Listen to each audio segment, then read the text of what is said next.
夜间高血压比平时白天高血压危害还大，6类人容易发生，一个检查能够发现。今天张大夫用一个视频掰开了揉碎了详细讲解这个话题，希望身边自己或者身边家人高血压的朋友一定要把这个视频详细的听完。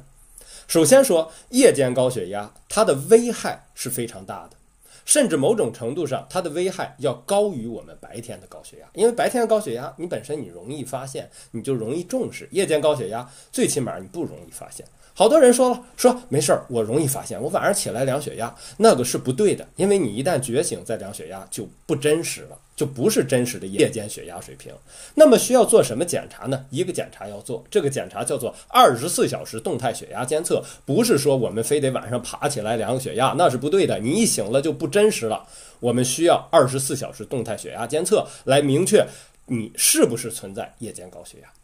那么夜间高血压的人呢，我们6类人容易出现。第一类人糖尿病患者，第二类人肾病患者，第三类人平时吃盐多口重的人，第四类人晚上起来起夜上厕所容易晚上觉醒，晚上休息不好，晚上失眠的这个睡眠质量不好的这一类人。第五类人呢，就是交感神经兴奋，他这个心率平时白天心率也快晚上心率也快，交感神经兴奋这类人。第6类人就是晚上打呼噜比较严重的人。对于这6类人来说，夜间血压容易高，不信你可以查一查你的24小时动态血压监测，看看张大夫说的对不对。而好多朋友说夜间高血压应该怎么治，你讲了这么多怎么治？一方面大家发现有夜间高血压的时候，可以找到身边专业的高血压医生进行药物的调整，有的时候除了药物调整，还要调整药物的使用时间，这需要在医生的指导下进行。除此之外，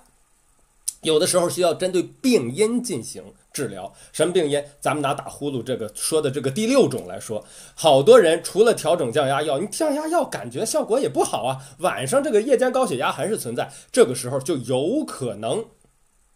需要到呼吸科或者耳鼻喉科正规治疗打呼噜。先查你的夜间这个打呼噜，也就是睡眠呼吸暂停重不重，如果重的话，在专业医生的指导下进行专业的治疗。